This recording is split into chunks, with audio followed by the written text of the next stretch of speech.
Hello friends, welcome back to study saga classes. आशा करता हूँ आप लोग सब अच्छे होंगे। So we are back with a new topic. Today's topic is engineering as a career options. So this topic is useful for the students who wanted to pursue engineering but unfortunately not have enough knowledge to select the stream. And this video is also helpful for the parents.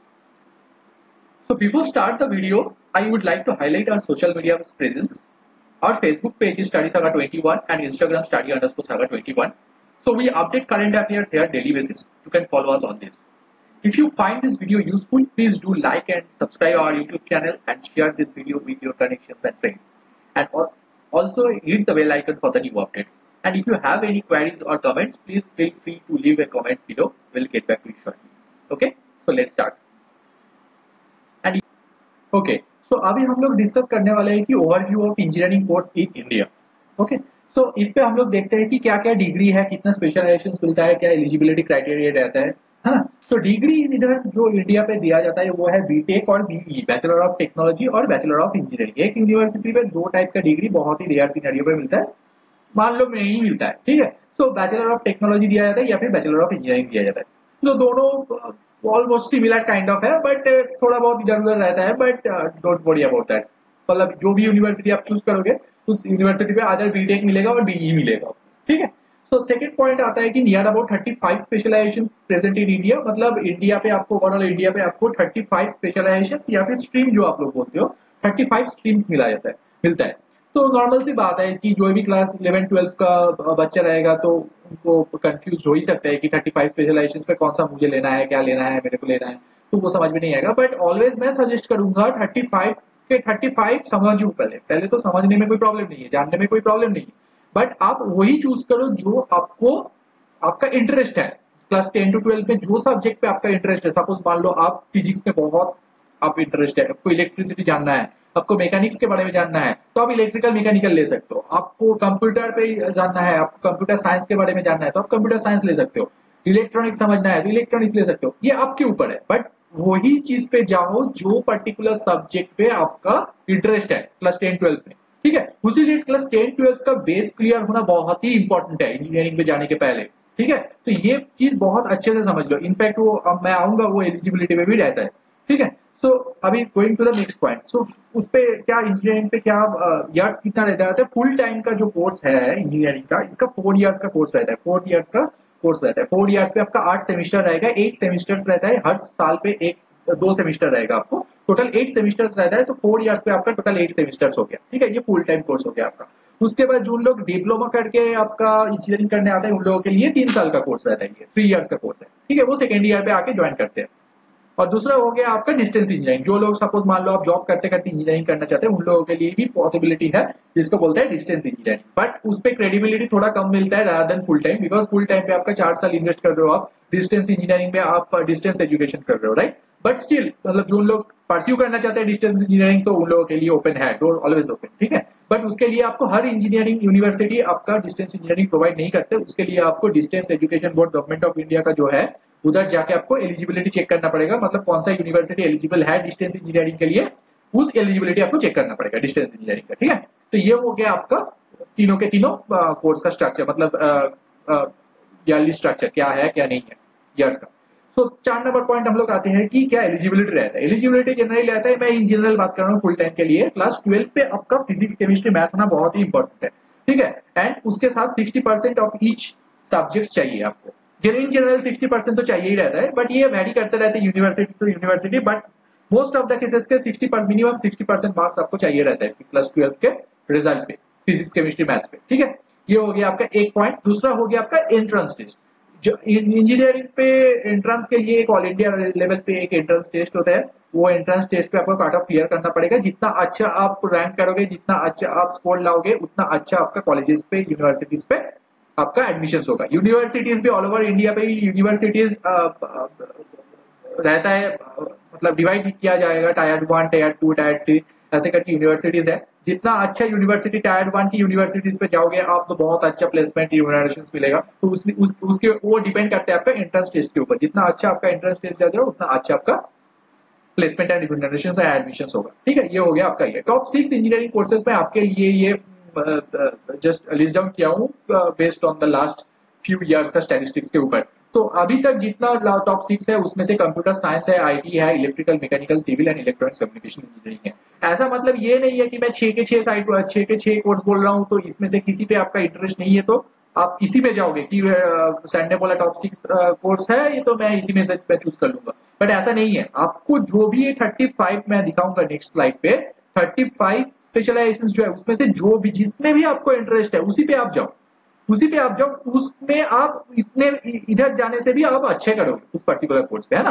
तो ये just understanding के लिए ये जो last 4 to 5 years का trend रह चुका है, मैं उसके ऊपर मैं आपको एक टॉप 6 का साइड टॉप 6 कोर्सेस मैं आपके सामने प्रेजेंट किया। ओके, तो ये हो गया आपका ओवरव्यू। अभी going to the next slide 6। Okay, so इधर हम लोग देखेंगे कि लिस्ट ऑफ इंजीनियरिंग कोर्सेज जो हम लोग ने 35 इंजीनियरिंग कोर्सेज डिस्कस किया लास्ट स्लाइड पे, उसमें एक एक करके हम लोग समझेंगे कौन सा क्या है, ठीक है। So computer science engineering, first start with the computer science engineering. So computer science engineering का तो फर्स्ट ये है कि इसका सीट बहुत ज़्यादा रहता है। जितना भी ऑल ओवर इंडिया पे यूनिवर्सिटीज है, हर पे most of the university have the computer science engineering seats. तो कंप्यूटर साइंस इंजीनियरिंग पे आपका 100+ सीट्स तो देखने को मिलेगा, मोस्ट ऑफ द कॉलेजेस पे 100+ सीट्स रहता है क्योंकि इसका डिमांड बहुत ज्यादा रहता है, ठीक है। कंप्यूटर साइंस इंजीनियरिंग पे नेक्स्ट आते हैं हम लोग कि क्या क्या सिखाया जाता है। कंप्यूटर साइंस इंजीनियरिंग में आपको ये सिखाएगा कि कंप्यूटर साइंस पे आपका कैसा लॉजिक बिल्डअप होता है, कैसे कोडिंग किया जाता है, कौन सा लैंग्वेजेस है, क्या क्या लैंग्वेजेस है, वो लैंग्वेज का डिटेल करना, उसकी एप्लीकेशंस क्या है, उस एप्लीकेशंस यूज करके कोई भी चीजें बनाया कैसे जाता है, ठीक है। तो ये सब चीज कंप्यूटर साइंस इंजीनियरिंग में सिखाया जाता है। बिग डेटा के बारे में सिखाया जाता है, तो ये सब है कंप्यूटर साइंस इंजीनियरिंग पे। सो जिन लोगों को कंप्यूटर साइंस के बारे में सीखना है, जानना है, स्कूल पे आपका इंटरेस्ट है कंप्यूटर साइंस पे, तो for them this is the best option computer science engineering, ठीक है। ये हो गया आपका कंप्यूटर साइंस इंजीनियरिंग। नेक्स्ट आते हैं हम लोग इंफॉर्मेशन टेक्नोलॉजी पे। इंफॉर्मेशन टेक्नोलॉजी पे आपको सिखाया जाएगा डेटा सिक्योरिटी के बारे में, नेटवर्क सिक्योरिटी के बारे में, ठीक है। सो इस पे मोस्ट ऑफ द सब्जेक्ट्स तो कंप्यूटर साइंस के जैसा रहता है बट नॉट एग्जैक्टली। सिलेबस बहुत सारे सिलेबस पे बहुत अलग टॉपिक्स भी रहता है, कंप्यूटर साइंस की जैसा नहीं रहता है, बहुत सारा अदर चीजेस भी रहता है इस पे इंफॉर्मेशन टेक्नोलॉजी पे। तो सिक्योरिटीज के बारे में किसी को सीखना है, जानना है, ये सब चीज के लिए information technology is the right option, ठीक है। तो अभी आते हैं इंफॉर्मेशन टेक्नोलॉजी का सीट्स पे। सीट्स इसका इंफॉर्मेशन टेक्नोलॉजी का सीट्स बहुत इसके सिमिलर सीएससी की तरह ही है। इसका सीट्स भी बहुत ज्यादा मिलेगा आपको, ऑल ओवर इंडिया पे आपको सीट्स देखने को मिलेगा। इसका भी डिमांड बहुत ज्यादा है इंफॉर्मेशन टेक्नोलॉजी का, है ना। तो ये हो गया आपका इंफॉर्मेशन टेक्नोलॉजी। तीसरा आते हैं हम लोग electronics and communication engineering, ECE पे। तो इलेक्ट्रॉनिक्स एंड कम्युनिकेशन इंजीनियरिंग का सीट्स आपको हर यूनिवर्सिटी में मिलेगा। इसका भी मोस्ट ऑफ द यूनिवर्सिटीज पे सीट्स है, 100+ सीट्स रहता है। इसका डिमांड भी हाई रहता है। तो इस पे क्या सिखाया जाता है आपको, इलेक्ट्रॉनिक्स एंड कम्युनिकेशन पे इलेक्ट्रॉनिक्स डिवाइसेस के बारे में सिखाया जाता है, detail about their electronics devices and उसका एप्लीकेशन क्या है कम्युनिकेशन पे। टेलीकम्युनिकेशन, ये जो हम लोग बोल रहे हैं 4G 5G 3G, इसका एप्लीकेशन क्या है, मतलब इलेक्ट्रॉनिक्स डिवाइसेस से ये बनाया कैसे जाता है, ये सिग्नलिंग क्या होता है, ये सब चीज आपको डिटेल किया जाता है। कम्युनिकेशन लॉजिक कैसे बिल्डअप होता है, ये सब चीज इलेक्ट्रॉनिक्स एंड कम्युनिकेशन इंजीनियरिंग पे सिखाया जाता है, ठीक है। ये हो गया आपका electronics and communication engineering. Next आते हैं हम लोग मैकेनिकल इंजीनियरिंग। मैकेनिकल इंजीनियरिंग पे हम लोग का ये होगा, मैकेनिकल इंजीनियरिंग पे आपका ये कोर सेक्टर है, इंडस्ट्री का कोर सेक्टर है, ठीक है। तो इस पे आपका जो लोग दोस्त who have interest in mechanics in school life, then mechanical engineering best for them, ठीक है। मैकेनिकल इंजीनियरिंग पे आपको सिखाया जा रहा है कि कैसे एक मोटर मैकेनिकल वे पे कैसे वो रोटेट कर रहा है, ठीक है। उसके बाद ये सिखाया जाएगा इसके एप्लीकेशंस क्या है, इंडस्ट्री पे इसके एप्लीकेशंस क्या क्या है। उसके बाद वैराइटीज चीज के बारे में मिलेगा। मैकेनिकल इंजीनियरिंग पे basically most of the classes workshop drawing ये सब चीज रहता है। तो ये सब चीज हो गया आपका मैकेनिकल इंजीनियरिंग। इसका भी सीट्स बहुत सारे कॉलेजेस पे मैकेनिकल इंजीनियरिंग रहता है, तो और इसका क्रेज भी बहुत हाई है इंडिया पे, ठीक है, मैकेनिकल इंजीनियरिंग का। नेक्स्ट आते हैं हम लोग इलेक्ट्रिकल इंजीनियरिंग पे। इलेक्ट्रिकल इंजीनियरिंग पे सिखाया जाता है कि ये भी कोर सेक्टर है इंडस्ट्री का। तो इस पे सिखाया जाता है कि इंडस्ट्री कैसे, इलेक्ट्रिसिटी कनेक्शन कैसे रहता है इंडस्ट्री पे, हाई टेंशन लाइन क्या होता है, हाई टेंशन लाइन का कनेक्शन कैसे रहता है, करंट कैसे फ्लो करता है, करंट फ्लोइंग के टाइम पे हम लोग का डिवाइस बिहेवियर कैसे करता है। जब तो ट्रांसफॉर्मर एक डिवाइस हो गया आपका, ट्रांसफॉर्मर का वर्किंग कल्चर क्या है, मोटर का वर्किंग प्रिंसिपल क्या है, ये सब चीज एप्लीकेशन क्या है, ये सब चीज इंजीनियरिंग ड्राइंग क्या है, इलेक्ट्रिकल इंजीनियरिंग ड्राइंग सिखाया जाता है। ये सब डिटेल चीज आपका इलेक्ट्रिकल इंजीनियरिंग पे सिखाया जाता है, ठीक है। मैटलैब एक सिमुलेशन टूल है। मैटलैब सिमुलेशन टूल कैसे यूज होता है, मैटलैब सिमुलेशन टूल से कैसे आपका एप्लीकेशन क्या है, उसका कैसे एंटायर चीज आपको इलेक्ट्रिकल इंजीनियरिंग पे ये सब चीज देखने को मिलेगा। तो इसका सीट्स जो है, इसका सीट्स भी बहुत ज्यादा रहता है ऑल यूनिवर्सिटीज में, मोस्ट ऑफ द यूनिवर्सिटीज में आपको इंडिया पे इलेक्ट्रिकल इंजीनियरिंग देखने को मिलेगा। बट ये है कि ये भी आपका इंडस्ट्री और इंजीनियरिंग डिपार्टमेंट है। ठीक है, ये हो गया आपका इलेक्ट्रिकल इंजीनियरिंग। नेक्स्ट हो गया आपका electrical and communication electronics engineering. ये हो गया आपका combination of electrical engineering and electronics engineering. इस पे 50% आपका 50-60% आपका इलेक्ट्रिकल का सिलेबस रहता है, 50-60% आपका इलेक्ट्रॉनिक्स का सिलेबस रहता है। ये कॉम्बिनेशन ऑफ इसका इलेक्ट्रिकल इलेक्ट्रॉनिक्स के ऊपर रिलेशनशिप कैसा है, एक दूसरे के ऊपर कैसे डिपेंडेंट है, एप्लीकेशन क्या है इसके ऊपर, फुल्ली एप्लीकेशन ओरिएंटेड काम इधर सिखाया जाता है इलेक्ट्रिकल इलेक्ट्रॉनिक्स इंजीनियरिंग पे। ठीक है, तो मोस्ट ऑफ द कॉलेजेस में इंडिया में अभी इलेक्ट्रिकल इलेक्ट्रॉनिक्स इंजीनियरिंग आ चुका है, तो इट इज वेरी तो इसका क्रेज भी अभी बहुत हाई है इंडिया पे। ठीक है, इलेक्ट्रिकल एंड इलेक्ट्रॉनिक्स इंजीनियरिंग। अभी नेक्स्ट आता है सिविल इंजीनियरिंग पे। सिविल इंजीनियरिंग भी एक कोर सब्जेक्ट है आपका इंडस्ट्री का। इस पे आपको सिखाया जाता है कि इसका सिविल वर्क के बारे में, आपका कंस्ट्रक्शन कैसे होता है, रोड कंस्ट्रक्शन कैसे होता है, बिल्डिंग कंस्ट्रक्शन कैसे होता है ना। इसका भी सीट्स बहुत हाई रहता है आपका, ऑल ओवर इंडिया पे इसका भी सीट्स है। ये हो गया आपका सिविल इंजीनियरिंग, है ना। Going to the next line. Okay, अभी देखते हैं हम लोग नेक्स्ट क्या है, chemical engineering. So chemical engineering पे आपका है कि केमिकल इंजीनियरिंग पे आपको दिखाएगा कि केमिकल इंजीनियरिंग पे कि इसका प्रोडक्शन, जो केमिकल प्रोडक्शन होता है, केमिकल प्रोडक्शन कितने एफिशिएंटली होता है, केमिकल प्रोसेसिंग इंडस्ट्रीज पे कैसे एफिशिएंटली प्रोडक्शन किया जाएगा, कैसे केमिकल थर्मोडायनामिक्स क्या है, इंजीनियरिंग थर्मोडायनामिक्स क्या रहेगा, प्रोसेस इक्विपमेंट डिजाइन क्या है, क्योंकि केमिकल डिवाइसेस का आर्किटेक्चर नॉर्मल डिवाइसेस से थोड़ा डिफरेंट रहेगा, राइट। सो उसका डिजाइनिंग क्या रहेगा, मास ट्रांसफर कैसा रहेगा, ये सब चीज आपको केमिकल इंजीनियरिंग पे दिखाया जाता है। ठीक है, तो इसका सीट्स दिखा जाए तो बहुत सारे कॉलेजेस पे इंडिया पे आपको केमिकल इंजीनियरिंग का सीट्स मिलेगा। जॉब अपॉर्चुनिटीज भी बहुत अच्छा है केमिकल इंजीनियरिंग पे। ऑल ओवर इंडिया पे आपको फार्मास्यूटिकल कंपनी, फार्मास्यूटिकल इंडस्ट्री या फिर आईटी सेक्टर या फिर आपका मेनली आपका केमिकल प्रोसेस प्लांट पे आपको केमिकल इंजीनियरिंग का अपॉर्चुनिटी मिलेगा, जॉब अपॉर्चुनिटी मिलता है। ठीक है, सो ये होगा आपका केमिकल इंजीनियरिंग। दूसरा आते हैं हम लोग एरोनॉटिकल इंजीनियरिंग पे। एरोनॉटिकल इंजीनियरिंग क्या है, बेसिकली ये बेसिकली आपको दिखाएगा इसका, इस पे आपको समझाएगा कि what is the aircraft structure, मतलब एयरक्राफ्ट स्ट्रक्चर्स क्या होता है, इसका डिजाइनिंग कैसे हुआ जाता है, फ्लाइट डायनामिक्स क्या है, एरोडायनामिक्स क्या है, प्रोपल्शन क्या है, एवियोनिक्स क्या है, ये सब चीज ये सब चीज आपको एरोनॉटिकल इंजीनियरिंग पे मिलेगा। मतलब आपका ये जो हम लोग साइड पे चढ़ते हैं तो इसका डिजाइनिंग क्या जाता है, ये सब चीज आपको एरोनॉटिकल इंजीनियरिंग पे सिखाया जाता है।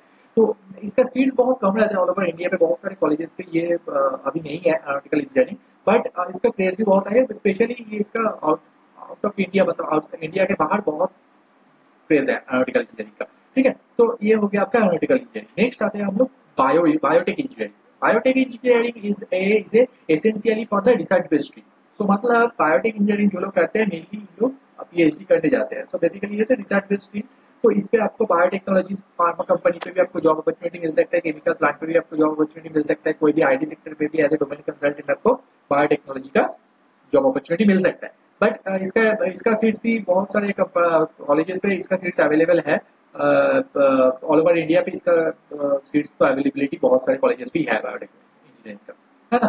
तो ये हो गया आपका बायोटेक इंजीनियरिंग। नेक्स्ट आते हैं हम लोग instrumentation and control engineering. Instrumentation and control engineering पे आपका ये सिखाया जाता है बेसिकली कि कैसे, सपोज आप अभी कोई भी एक मैकेनिकल इक्विपमेंट है, ठीक है, तो ये ऐसे तो ऐसे वो चल रहा है, उसको कंट्रोल करने के लिए कुछ तो कंट्रोल लॉजिक रहेगा, उसका कंट्रोल इंजीनियरिंग क्या रहेगा, उसका कोई भी एक ज्यादा बड़ा चीज है, सपोज मान लो ट्रेन है, ठीक है, ट्रेन को इंस्ट्रूमेंटेशन एंड कंट्रोल के माध्यम से उसको कैसे धीमी की जाती है, कैसे उसका वेलोसिटी हाई किया जाता है, ये सब चीजें का एक डिजाइनिंग होता है। तो इसके पीछे एक इंजीनियरिंग लॉजिक रहता है, इसका इसका पीछे एक प्रोसेस रहता है, वो एंटायर चीजें आपको इंस्ट्रूमेंटेशन एंड कंट्रोल इंजीनियरिंग में मिलता है।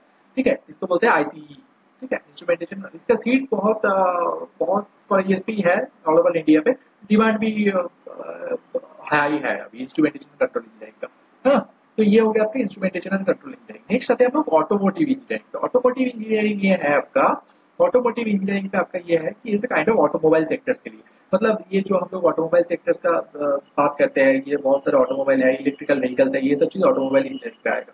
इसका बहुत सारे कॉलेज पे आपको इंडिया में मिलेगा, इसका भी डिमांड ऑटोमोटिव सेक्टर इंजीनियरिंग का डिमांड भी हाई है। तो इंडस्ट्री ओरिएंटेड जॉब्स मिलेगा आपको इसके बाद, ये पास आउट होने के बाद ऑटोमोटिव इंजीनियरिंग का, है ना। तो नेक्स्ट आते हैं हम लोग एरोस्पेस इंजीनियरिंग पे। एरोस्पेस इंजीनियरिंग पे क्या रहेगा आपका, एरोस्पेस इंजीनियरिंग ये डिफरेंस ये है कि इसके साथ एरोनॉटिकल इंजीनियरिंग के यही डिफरेंस है, एरोस्पेस इंजीनियरिंग पे आपको मेनली सिखाया जाएगा designing to the fly outside the earth atmosphere. मतलब ये जो आपका जो ये है, मतलब जो भी रॉकेट्स है ये तो है, इसका डिजाइनिंग कैसे किया जाता है, मतलब आउटसाइड अर्थ जाने से उसका प्रेशर बिल्डअप प्रेशर ज्यादा होता है, राइट। डिवाइसेस के ऊपर, तो उसको कैसे मैनेज किया जाएगा, ये सब चीज एरोस्पेस इंजीनियरिंग पे सिखाया जाता है। मतलब इसके पीछे का लॉजिक क्या है, डिजाइनिंग क्या रहेगा, ये सब चीज एरोस्पेस इंजीनियरिंग पे सिखाया जाता है। ठीक है, तो इसका भी इंडिया पे अपॉर्चुनिटी बहुत ज्यादा तो नहीं है, बट है, बहुत सारे कॉलेजेस पे है एरोस्पेस इंजीनियरिंग। तो ये भी आप ट्राई कर सकते हो if you have experience, if you have interest in mechanical और इलेक्ट्रिकल, फोर्थ सेक्टर पे आपको जाना है तो ये भी आप ट्राई कर सकते हो एरोस्पेस इंजीनियरिंग। ठीक है, तो ये हो गया आपका एरोस्पेस इंजीनियरिंग। तो नेक्स्ट आते हैं हम लोग mechatronics engineering. Mechatronics engineering is a kind of engineering degree which is the combination of mechanical, ठीक है, mechanical, electronics and communication and instrumentation and control, means mechanical, ECE and ICE, ये तीनों का कॉम्बिनेशन है मेकाट्रॉनिक्स इंजीनियरिंग। इस पे basically आपको जो भी इंडस्ट्री ओरिएंटेड जॉब्स है इस प्रोफाइल मिलेगा। इंडिया पे आपका इसका सीट्स तो बहुत कम है, बहुत कम कॉलेजेस पे मेकाट्रॉनिक्स इंजीनियरिंग देखने को मिलेगा, बट है बहुत सारे एक दो कॉलेजेस है जहाँ पर मेकाट्रॉनिक्स इंजीनियरिंग है, तो वो उधर भी ट्राई कर सकते हैं। If you have interest in all three then you can try the mechatronics engineering. ठीक है, ये हो गया आपका अनदर वो उधर भी। ओके, सो इसमें हम लोग समझेंगे what is production and industrial engineering. ठीक है, so production and industrial engineering ये है आपका, दिस इज बेसिकली द, आपको ये चीज सिखाएगा आपको इसमें कि प्रोडक्शन जो होता है उसका मैनेज कैसे किया जाता है। ओके, सो बहुत सारे मैन्युफैक्चरिंग प्लांट पे प्रोडक्शन होता है, गुड्स प्रोडक्शन होता है, उसको मैनेज किया कैसे किया जाता है। इसका seats, if you ask me the seats, इसका सीट्स का अवेलेबिलिटी बहुत कम है इंडिया पे, बहुत कम यूनिवर्सिटीज पे ये सिखाया जाता है, बट यस इसका क्रेज बहुत ज्यादा है इंडिया पे। Okay, so now comes to the mining engineering. Mining engineering में ये होता है जो माइंस होते हैं, जो माइनिंग इंजीनियरिंग, माइनिंग इंजीनियर्स का जरूरत पड़ता है इन लोगों के लिए। तो इधर क्या होता है कि ओवर मैपिंग से लेके आपका प्लानिंग, एक्सट्रैक्शन, क्लीनिंग, ये सब चीज सिखाया जाता है। तो ये चीज बहुत काम का है एंड इंडिया पे बहुत ज्यादा क्रेज है, बट बहुत कम यूनिवर्सिटीज पे ये डिग्री आपको देखने को मिलेगा। ठीक है, तो ये हो गया आपका माइनिंग इंजीनियरिंग के ऊपर। So now comes to the petroleum engineering. Petroleum engineering पे क्या होता है, जितना भी ऑयल ड्रिलिंग कंपनीज है, ओएनजीसी, आईओसीएल, ये लोग को पेट्रोलियम इंजीनियर जरूरत पड़ता है। तो बहुत कम सीट्स मिलता है इंडिया पे, बहुत कम सीट्स है, बहुत कम यूनिवर्सिटीज पे पेट्रोलियम इंजीनियरिंग डिग्री देते हैं, बट यस इसका क्रेज भी इंडिया पे बहुत ज्यादा है।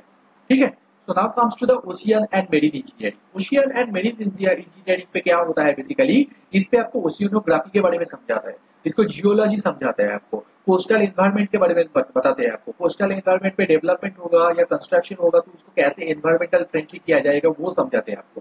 ठीक है, तो ओशियन एंड मेरीन इंजीनियर्स का क्रेज भी इंडिया पे बहुत ज्यादा तो नहीं है, बट यस है बहुत ज्यादा, बट कोई कोई कॉलेजेस में ओशियन मेरीन इंजीनियरिंग आपको देखने को मिलेगा।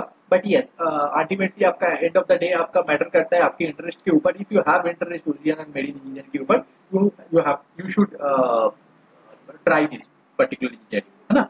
सो now comes to the biomedical engineering. Biomedical engineering में आपको ये सिखाया जाएगा सीटी स्कैन कैसे बनाया जाता है, अल्ट्रासाउंड मेगा मशीन कैसे बनता है, एमआरआई कैसे बनता है, ये सब चीज आपको बायोमेडिकल इंजीनियरिंग पे सिखाया जाता है। इसका भी सीट्स बहुत ज्यादा तो नहीं है, बट है बहुत सारे यूनिवर्सिटीज पे बायोमेडिकल इंजीनियरिंग का है ना। So now comes to the structural engineering. Structural engineering is a part of civil engineering only.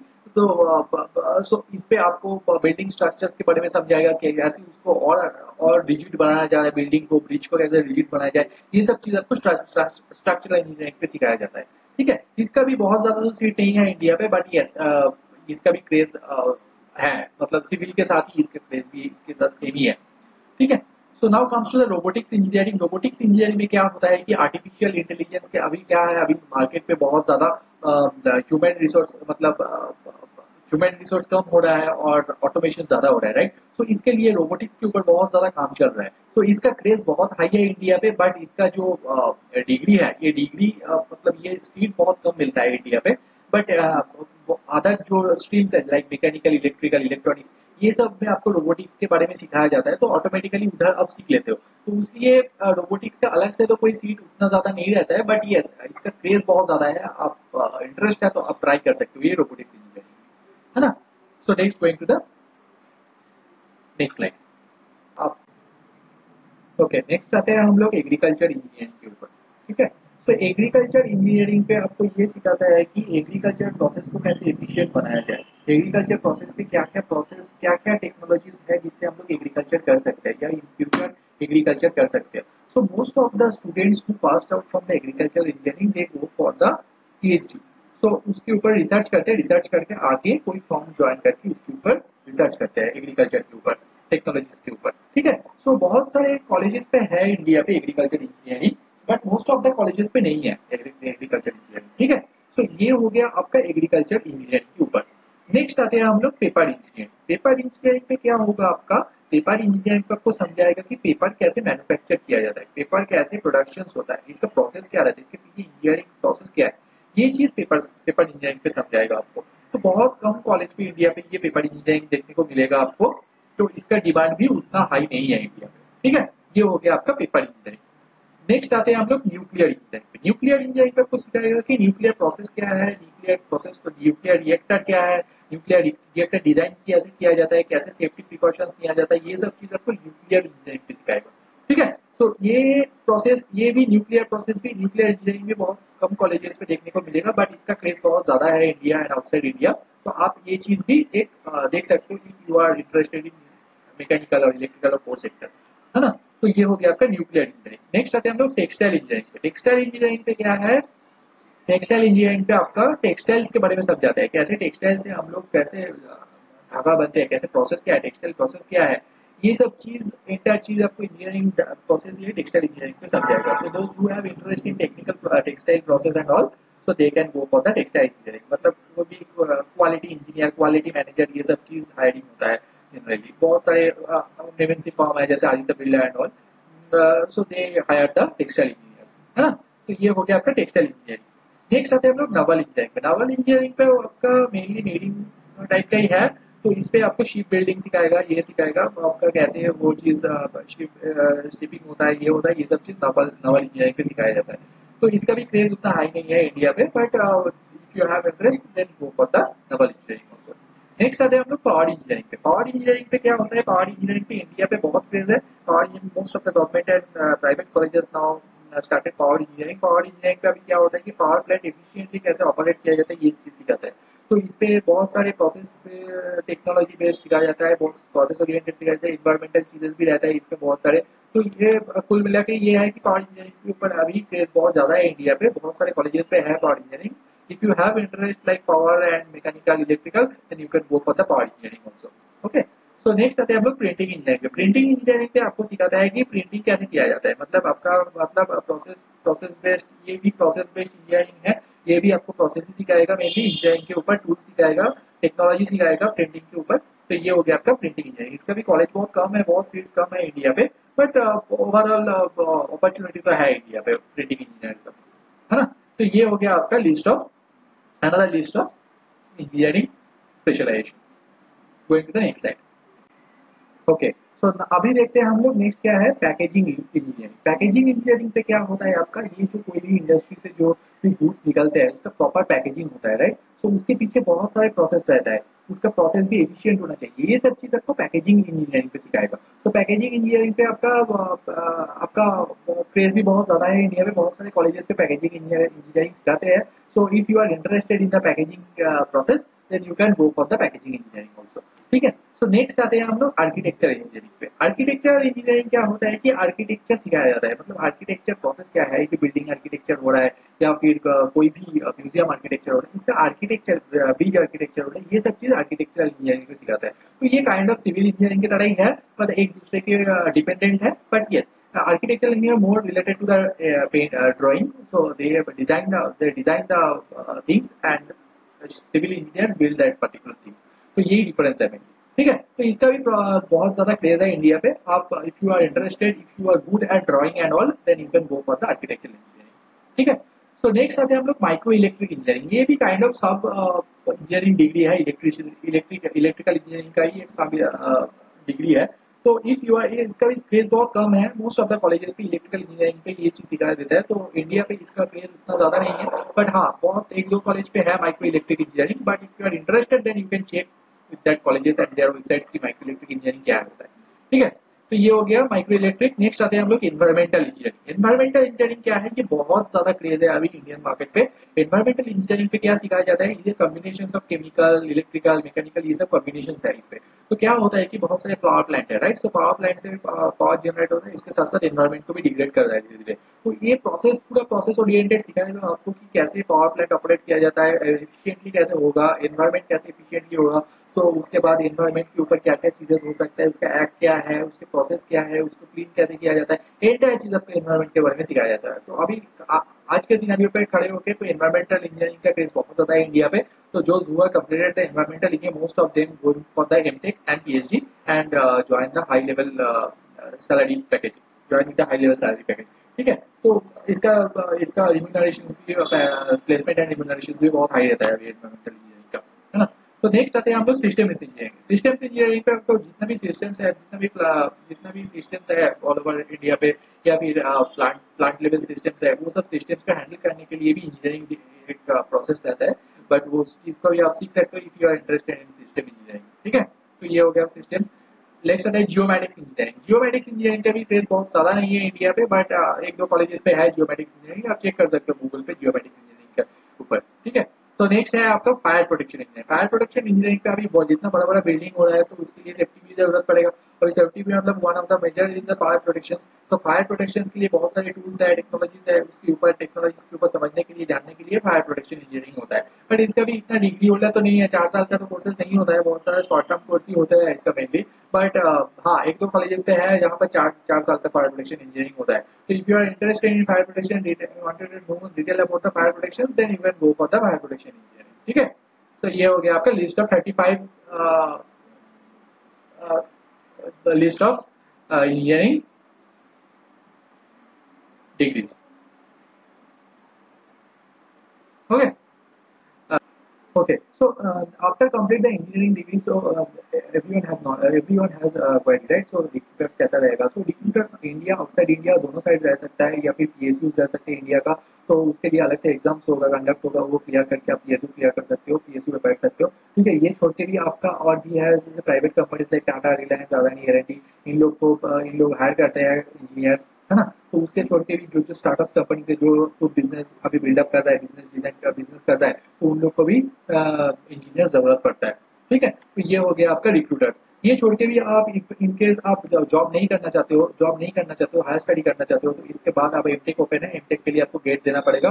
Gate exam होता है, आप बीटेक के बाद आप एमटेक करने के लिए गेट क्लियर करना पड़ेगा। आप एमटेक के बाद पीएचडी भी कर सकते हो। ठीक है, तो ये आपका हो गया ओवरऑल इंजीनियरिंग के बारे में। तो लास्ट में मैं यही बताऊंगा कि जितना सारा मैंने स्ट्रीम देखा है, इसमें बहुत सारे स्ट्रीम्स का सीट्स कम है ऑल ओवर इंडिया, या फिर बहुत सारे स्ट्रीम्स का क्रेज भी कम है इंडिया पे। बट ऐसा नहीं है कि आपको वो अटेम्प्ट नहीं करना चाहिए, ट्राई नहीं करना चाहिए। If you have those interest, if you have the interest, then you have to go for this particular things, right. So आशा करता हूँ आप लोग को ये वीडियो बहुत अच्छा लगा होगा। So please do like, subscribe our YouTube channel and share this video with your connections, with your friends, and hit the bell icon for the new updates. Okay, so thank you. YouTube